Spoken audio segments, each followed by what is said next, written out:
هرات ولایت کې یوشمیر کروندګرو د 1450 ممیزخونو او د پیازو د زیرمو جوړول د کار دریدو په غبرګون کې لاریون وکړ. کروندګر ادعا کوي که چیرې د کرنې ریاست لخوا دا پروژې لغوه سي، د دې ترڅنګ چې بزګرانو ته به زیان ورسیږي، په لسګونو زره موقتي او دایمي دندو فرصتونه به هم له منځه لاړ سي. نور حال په ریپورټ کې. د افغان ولسمشر محمد اشرف غني د فرمان له مخې تیر کال په هرات ولایت کې د 1450 ممیزخونو او د پیازو زیرمه کولو ځایونو د جوړېدو کار پیل سو.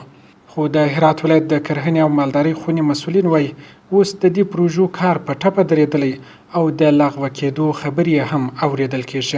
رئیس جمهوری اسلامی افغانستان هدایت دادند که حدوداً 1400 کشمشخانه و ذخیره پیاز در هرات تأسیس شد که از طریق ریاست زراعت برای دهقانان ما هدایت داده شده که اینایی که شما می‌بینیم هم اینا دهقان هستند، از ولسوالی‌های مختلف هستند. اینا هر کدوم از اینا بوز و خور، گوسپند و خور، گاو و خور به فروش رساندم و حدوداً 40% کار کشمشخانه و ذخیره پیاز به پیش بردم.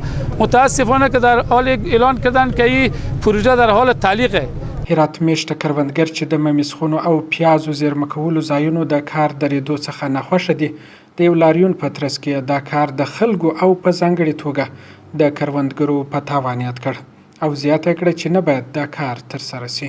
ما از پارلمان کشور خود میگم که پارلمان بودجه تایید نکرده. ما خواهش ای داریم که این نمایندگان ما به اینا رای دادیم که اینا خدمتگزار مردم باشه، این به تعلیق در نیارم، ضربه به پیکر دهقان نزنن که مردم از این مستفید بشه. با تمام پروژه‌ای که در همین مدت 17 سال میشه که وقت آقای کرزی طالع شده، همین پروژه به نفع مردم و به نفع دهقان بیده.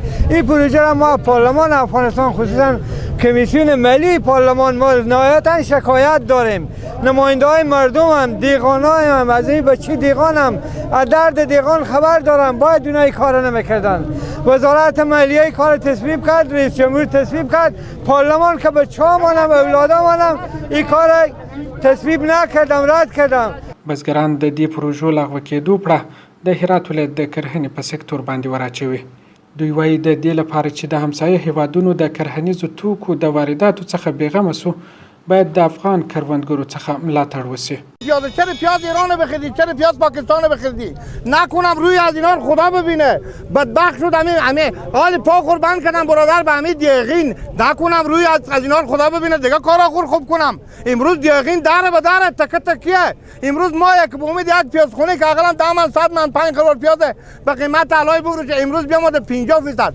تو که نمیکردی حوال همین مردم همین کار را نمینداختی. د هرات ولایت ځایي چارواکي په کروندګرو غږ کوي چې صبر وکړي ترڅو دوی د قانوني لارو څخه د بزګرو غوښتنو ته رسیدگی وکړي. نگرانی شکایت و دغدغه دهقانان محترم از طریق بخش‌های زیره به مقام ولایت هرات هم رسیده. مقام ولایت هرات پیگیری‌های لازم را انجام دادن. تا جایی که ما به جریان قرار داریم، بودجه‌ای که در این راستا اختصاص پیافته بود به پارلمان رفته و پارلمان نظر به بعض ملحوظات داده مسترد کرده. یعنی این به معنای لغو پروژه نیست. تلاش جدی ما ادامه خواهد یافت. خود طبیعتاً مشکلی که هست در مرکز هست، ما هم تلاش میکنیم تا از طریق اداره وزارت محترم زراعت و سایر اداراتی که ذی‌دخل هستند ببینیم که مشکل چگونه میتونیم حل کنیم. هرات ولایت چې یو کرهنیز ولایت دی، ډېر شمېر وګړي په کرهنه او بڼوالۍ بوخت دي، خو د مناسب بازار او امکاناتو نشتون له کبله خلک د ستونزو سره مخ دي.